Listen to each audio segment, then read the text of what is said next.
orang Islam kok nggak boleh melihara anjing ya?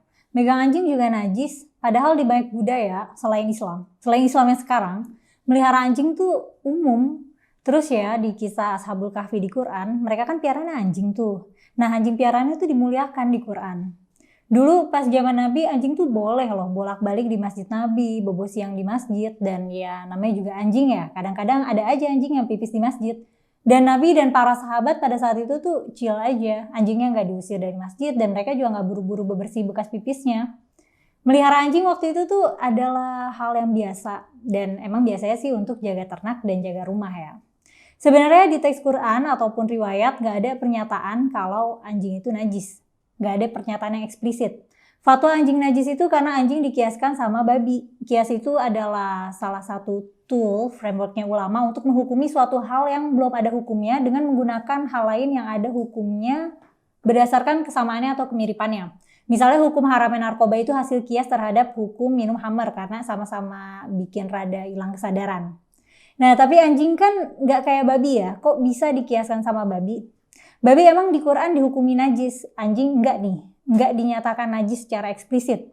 Ternyata sumbernya tuh dari riwayat perintah cuci wadah makanan setelah dipakai makan sama anjing. Cuci wadah makanannya ya, bukan cuci tangan apalagi mandi.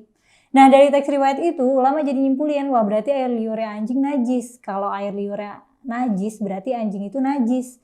Kalau anjing itu najis berarti sama kayak babi. Nah gitu awal proses pemikirannya kenapa anjing jadi dihukumi najis. Najis yang selevel beratnya sama babi dan jadi nggak populer deh buat komunitas muslim pada umumnya. Oke, jadi ketemu lagi sama aku Mela. Hai, channel ini ganti nama jadi Forbidden Questions ya. Jadi ini akan jadi tempat kita mempertanyakan lagi dan mengeksplorasi pertanyaan-pertanyaan tentang budaya, agama, norma, dan hal-hal yang kita taunya udah gitu aja dari sananya. Kata orang tua begitu, kata Pak Ustadz begitu. Nah, hal-hal yang tahu-tahu udah begitu dari sananya ini kita eksplor lagi. Sebenarnya dari sana itu dari mana? Nah, sebelumnya aku bahas babi kan, sekarang aku bahas sahabatnya nih, anjing. Forbidden Questions kali ini akan bahas kenapa orang Islam nggak boleh melihara anjing. Nah, anjing selain suka dipakai buat ngatain orang, anjing itu adalah hewan yang nggak boleh dipelihara sama orang Islam. Alasannya kenapa? Nah biasanya kita dikasih tahu karena anjing itu najis. Jadi di Muslim Society yang sekarang nih melihara anjing tuh ya nggak populer lah. Kalau kamu orang Islam dan melihara anjing orang bakal reaktif sih. Tahu nggak Hesti Sutrisno, wanita bercadar yang rawat 70 anjing? Kan kontroversial tuh. Nah coba kalau dia bukan Muslim kayaknya orang nggak akan reaktif sih. Sementara itu ya, anjing itu adalah hewan peliharaan paling umum. Dalam sejarah peradaban, anjing itu adalah hewan yang pertama kali dipelihara oleh manusia. Anjing udah kita pelihara dari 30.000 tahun yang lalu. Lebih early 10 tahun dari ketika manusia pertama kali beternak segala macam hewan ternak dan hewan buat transportasi kayak kuda misalnya. Nah dalam sejarah peradaban, duluan kita temenan sama anjing daripada sama kucing dan hewan-hewan lain. Menarik ya? Kalau lihat dari perspektif ini, rasanya pertanyaannya jadi geser dari yang kok orang Islam pelihara anjing, jadi pertanyaannya kok orang Islam nggak pelihara anjing? Nah, karena anjing populer dihukumi najis di komunitas muslim, kadang tuh sedihnya jadi justifikasi untuk nyakitin anjing ya. Kadang kelompok yang menganggap anjing najis tuh jadi develop antipati gitu ke anjing. Nah, gimana ceritanya? Hewan yang merupakan hewan pertama yang dipelihara manusia jadi hewan yang nggak boleh dipelihara dalam Islam. Jadi produk hukum Islam itu kan adalah hasil sintesis dari teks ya. Teks primary-nya Quran, secondary-nya hadis atau riwayat Nabi dan sahabat. Nah untuk bisa mengerti perspektif ulama dalam memproduksi fatwa, mau nggak mau kita harus look through teksnya. Kalau soal anjing najis, sebenarnya kan nggak ada pernyataan eksplisitnya di Quran maupun riwayat ya. Anjing dihukumi najis itu karena riwayat yang isinya memerintahkan untuk membasuh wadah bekas makan anjing kalau kita mau pakai wadah itu lagi. Kalau bahasa populernya mungkin gini ya, kalau anjing makan di piring kamu, piringnya cuci ya, yang bersih banget, kalau bisa pakai sabun dan bilas 7 kali. Nah dari riwayat itu banyak dari ulama yang nyimpulannya jadi oh harus dicuci segitunya berarti karena air liurnya najis. Kalau air liur anjing najis berarti anjing itu najis. Kalau anjing najis berarti sama nih kayak babi. Terus kalau kena babi jadi harus cuci 7 kali juga. Nah Kalau babi itu emang ada pernyataan najisnya. Kalau anjing tuh nggak ada. Dan bilas 7 kali itu cuma ada di teks untuk wadah bekas makan anjing doang. Untuk babi itu nggak ada perintah untuk bilas 7 kali. Tapi somehow hasil ijtihad ulama fikih itu anjing sama babi end up berada di kategori najis berat.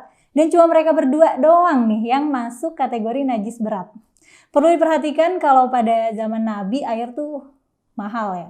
Gak bisa mandi sering-sering. Wudhu kalau mau sholat tuh satu orang cuma ngabisin air segini doang. Sebanyak air yang bisa ditampung 2 tangan. Gak kayak kita yang wudhunya di keran yang deras banget ya. Nah mungkin makanya urgensinya jadi berasa berat banget kali ya. Jadi mungkin kenapa dikategorikan najis berat gitu. Karena dicuci 7 kali gitu, air mahal. Tapi gak tahu juga sih. Tapi ini bisa aja ya gak sih. Nabi nyuruh kita cuci piring bekas makan anjing itu karena alasan kebersihan aja gitu. Anjing kan nggak tahu ya habis makan apa, habis gigitin apa. Ya Nabi mungkin concern kalau umatnya makan di wadah yang sama tanpa dicuci bersih dulu. Mungkin ya, aku juga nggak bisa tahu pastinya of course. Cuman nih ya, kalau anjing senajis itu, gini. Anjing itu umum dipelihara sebagai pemburu. Dan hewan hasil buruannya itu halal untuk kita makan selama kita melepas anjingnya baca bismillah dulu. Nah hal itu dijelaskan di Quran Surat Al-Maidah ayat 4 dan tercantum juga di riwayat. Anjing kan berburu pakai gigi ya, jadi hewan hasil buruannya ya bekas digigitin anjing, tapi halal loh untuk dimakan. Jadi pada masa itu mungkin anjing gak semenjijikkan itu karena kita boleh makan bekas gigitan anjing. Teks selanjutnya nih soal larangan melihara anjing. Kalau melihara anjing katanya dosanya tuh 1 qiraf, di riwayat lain ada yang bilang 2 qiraf. Nah qiraf itu kayak gunung besar, jadi melihara anjing tanpa untuk keperluan berburu dan keamanan dosanya segunung. Meanwhile, familiar nggak sama kisah Ashabul Kahfi? Kisah para penghuni gua yang ada di surat Al-Kahfi. Kisah ini juga ada di Alkitab, sebutannya tapi bukan Ashabul Kahfi, sebutannya Seven Sleepers ya, karena mereka ceritanya tidur gitu di dalam gua selama 308 tahun. Nah mereka ini punya piaraan yang legend dan piaraan itu anjing. Para pemuda yang tidur lama banget sampai ratusan tahun di gua ini udah dinyatakan auto surga nih. Mereka udah dijamin surga sama Tuhan. Nah gimana? Para pemuda yang auto surga ini peliharaan anjing. Ya nggak tahu sih itu anjing pemburu atau penjaga atau apa. Ya udahlah ya, bisa aja itu anjing pemburu. Oke lanjut nih. Ada cerita lagi. Ada seorang pemuda Bani Israel, dalam riwayat lain katanya seorang perempuan pezina. Alkisah dia ketemu sama anjing yang kehausan dekat sumur. Terus dia masuk sumur dan ambilin minum buat anjing itu. Nah karena perbuatan baiknya itu dia dikasih golden ticket buat ke surga. Itu ngasih minum doang loh, bisa cus langsung ke surga kalau mati kelak. Nah tapi gini deh, kalau misalnya itu orang mikirnya bukan, wah kasihan nih anjingnya aus, kasih minum deh. Tapi dia, wah anjingnya kasihan gak ada yang urus, aku pelihara deh. Tapi the problem is kalau ngasih minum anjing masuk surga, kalau melihara anjing dosanya segunung. Kan kalau kita melihara anjing gitu, kita bisa memastikan terus anjing itu gak kehausan dan kelaparan ya. Tapi dosa nih masalahnya. Tapi ngasih minum sekali surga nih, jadi gak tahu deh gimana ya. Lanjut lagi, ada teks lain nih. Ada riwayat yang bilang kalau malaikat itu gak masuk ke rumah yang ada anjingnya. Teksnya Sahih by the way. Sahih itu berarti verified dan confirm kalau teksnya itu otentik. Riwayat ini memperkuat alasan kenapa melihara anjing itu nggak boleh. Nanti malaikat nggak mau ke rumah kita. Nanti rumah kita jauh dari berkah atau berkat. Nah konsep berkah ini emang konsep abstrak yang populer dalam perilaku kita beragama ya. Dalam pembuktiannya sih ya nggak bisa. Kita nggak bisa membuktikan sesuatu itu berkah atau enggak. Jadi rasa-rasa aja. Nah kembali ke topik anjing bikin malaikat menjauh. Jadi gini, ada juga riwayat yang menunjukkan kalau anjing tuh biasa bolak-balik masjid, nongkrong di masjid, kadang pipis segala. Tapi Nabi dan para sahabat tuh chill aja, nggak musir dan nggak langsung bebersih langsung gitu. Nah itu menunjukkan kalau interaksi antar manusia dan anjing tuh biasa aja pada saat itu ya nggak sih? Nah terus berarti kalau di masjid Nabi ada anjing, malaikat nggak masuk masjid Nabi gitu? Nah jadinya emang alasan soal nggak boleh melihara anjing nih jadi nggak konklusif sih ya. Kayak masih banyak missing puzzle-nya gitu. Ulama pun kadang rasionalisasi sendiri aja. Ada yang bilang katanya soal melihara anjing tanpa dimanfaatkan untuk berburu atau keamanan itu yang nggak ada manfaatnya, makanya nggak boleh. Tapi kan banyak ya hewan yang nggak ada manfaatnya buat dipelihara. Tapi kalau kita pelihara ya nggak dibilang dapat dosa segunung juga.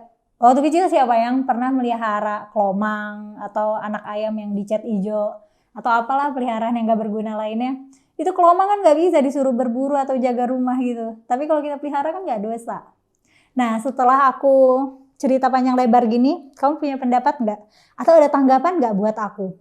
Atau kamu punya masukan untuk tema Forbidden Questions episode selanjutnya nggak?